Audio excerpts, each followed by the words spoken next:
Hi guys, शरण महादेव। केम छो वाला मित्र बताए तो सवार में આપણે નાઈ ધોઈને દીવાબત્તી કરીને માળા કરીને આજે મેં બ્લોગ ચડાવ્યો છે। તો ઘણાની મને કોમેન્ટ પણ આવતી કે તમે ખાલી આ જ બધું બતાવો છો એમ, તો બીજું તો ભક્તિ કરતા હોય વિડિયા નથી મૂકતા। મને શરદી થઈ ગઈ, થોડી વાર લાગે બોલો। તો છે ને ભક્તિ એવી ચીજ છે કે છે ને કોઈને બતાવવાની નથી। દુનિયાને બતાવીને આપણે શું કરવાનું? ભક્તિ એમાં ભગવાન નારાજ થઈ જાય, ખબર છે આપણાથી। એમ કે તું ભક્તિ કરશો તો લોકોને બતાવવા ભક્તિ કરશો, એમ ભગવાનનો ઠપકો મળે આપને।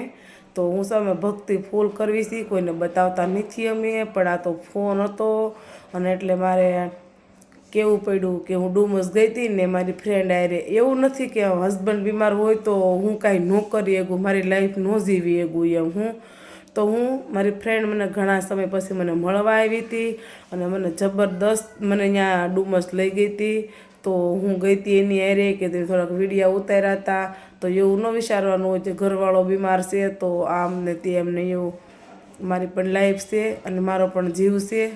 અને હું જે અત્યારે જેટલી મહેનત કરું ને, હું ખુશ રહું આ તે એ મારા પરિવાર માટે રહું છું। બાકી મને અંદરથી આમાં કેટલું દાસતું હોય, બળતું હોય, મને ખુદને જ ખબર હોય, બીજાને કોઈને ન ખબર હોય।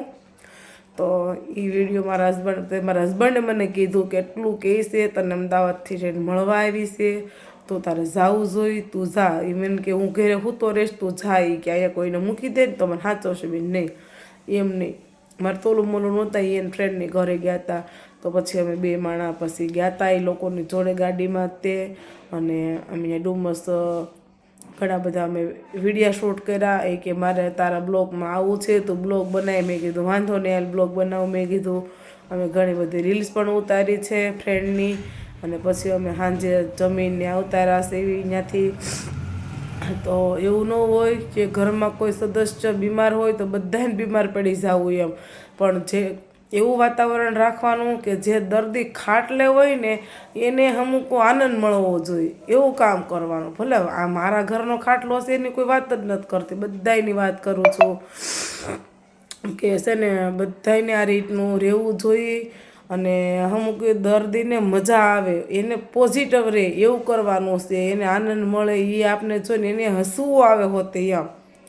તો આવું કંઈક કરાય। અને મારા હસબન્ડ તો મને નથી સાંભળતું ક્યારે હસા હશે, પણ જ્યારે હું હશે પડી હતી કે નહીં ત્યારે એને મારા પગમાં ફ્રેક્ચર થયું, તમને બધાને ખ્યાલ હશે। હું પડી હતી ને તેથી મારે તોલું મોલું એમ કીધું કે પપ્પા જેમ જોઈ ગુણનો ઘા કરવી ને એમ મારી મમ્મી પડી ગઈ છે એ કે। અને તેથી મારા હસબન્ડ બહુ એટલે બહુ હસાતા, પણ એને હું પડીને ત્યારે મને દુઃખ જરી કે નહોતું, કેમ કે હસા ને તે મને એમ છું બીજી વાર પાસે રીતની પડું મેં કીધું એમ પણ સાયથી તો પડાય નહીં આપણાથી। અને તેથી હું પડી ગઈ તો એને બહુ હસા, તે મને આનંદ થયો। ભલે હું પડી, મારા પગમાં ફ્રેક્ચર આવ્યું, મને એ ટેન્શન નહોતું, પણ એ હસાની એ વાતની મને ખુશ હતી એમ કે એટલું હસા, હું પડીને એને હસવું આવ્યું એમ, કેમ કે હું ક્યારે પડી જ નહોતી। આ પહેલી વાર પડીને ભેગું જ મારા પગે સીધું ફ્રેક્ચર આવ્યું હતું એમ। તો આજે સવારે જો એને કાલની થોડીક તબિયત આમ સુધારા ઉપર છે, તો સારું છે થોડું થોડું। તો અત્યારે તો મને બહુ શરદી થઈ ગઈ હતી, અવાજ પણ નહોતો નીકળતો સવારે ઉઠીને ત્યારે। તો એ મને બામની ડબ્બી લઈને હામી બિહારી છે, એ સૂતાશે। એ કે તું મારે હામી બેસી કે નગર તું કાંઈ બામ નહીં લગાડી કે હું ઝડનારાની દવાઈ ન પીવતી, એમ કે તું દવાની સોરસો અને તું કે મારે હામી બે બામ ઊંઘવા એ કે। તો કામ આપણે પોતા બાકી છે ખાલી, એટલે આપણે બેઠા છે। તો ભક્તિ તો હરેક માણા કરતા જ હોય, પણ કોઈને ગામમાં આમ નગારા વગાડીને ઢંઢેરો ન ટીપવાનો હોય કે અમે ભક્તિ કરવી છીએ। હું મારા હસબન્ડ માટે ઊભા પગે માળા કરું છું, પણ મારો શરીરનો વજન છે ને એટલે હું ડગમાં ક્યાં નથી ઊભી રહી શકતી, એટલે હું છે ને સાઈડમાં ખુરશી હોય જે બીજું કાંઈ પડ્યું હોય તો એનો સહારો લઈ છે, હાથ રાખીને અને ઊભા મારા હસબન્ડને ભગવાનની પ્રાર્થના કરું છું કે મારા હસબન્ડને તમે જલ્દી સારા કરી દેજો, એટલે અમને એક નવી જિંદગી મળે। અમે એટલા કષ્ટમાં સવી, કષ્ટ મારા દૂર થઈ જાય। તો આ રીતની માળા પણ કરું છું। મારે બતાવવું નહોતું, પણ તોય પછી મારે છે ને મજબૂર થઈ ગઈ બતાવવા માટે એમ, કે લકડા ફરવાના વિડીયો નથી બનાવતા। અને એ તો બધું જ્યારે હતું ને વ્યવસ્થિત રીતનું, એ ત્યારના બધા ફોટા છે, ત્યારના વિડીયા ઉતારેલા છે, એ બધા હું નવા નવા અપડેટ કરતી હોય। હમણાં મેં ઘણા સમય પહેલાં મારી ફ્રેન્ડનો બર્થડે હતો ને, 2 વર્ષ થઈ ગયા, તો ત્યારે એને કેક લઈને અમે રિંગ રોડે ગયા હતા મોટા વરાસા, તો ત્યારે બધાએ ભેગા થઈને અને મારા મોઢામાં કેક નાખી હતી એનો મેં વિડીયો વાયરલ કર્યો તો હોય તે. તો બધા પૂછતા હતા કે તમારા હસબન્ડને મજા નથી તમે બહાર ગયા છો. હું તે દિવસે ઘેર જ હતી, પણ એ મારા 2 વર્ષ પહેલાંનો વિડીયો હતો. એમાં હું બધું જૂનું હોય ને હાંસવી રાખું કે ભવિષ્યમાં ક્યારેક આપણે એને યાદ કરી અને એ ક્ષણને યાદ કરીને આપણે જિંદગી જીવવાની અલગ મજા આવે, કંઈક પ્રેરણા મળે કે પહેલાં આપણે આ રીતનું હતું, આમ કરતા હતા, આ થતું હતું.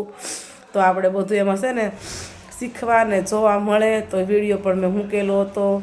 એ તો કાંઈ વાંધો નહીં, કહેવાવાળા કહેવાના જ છે, એમાં કાંઈ હું કંઈ ગણકારતી નથી.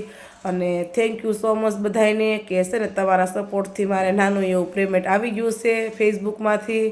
અને સબસ્ક્રાઈબ કરજો મને યુટ્યુબમાં, તારા એન્ડ મની સાઈડી છે એમાં. તો આપણે એ લેવલ ઉપર જઈને આપણે એમાંથી પણ પેમેન્ટ લાવવાની પૂરેપૂર મહેનત કરવી છે, ફૂલ મહેનત કરવી છે.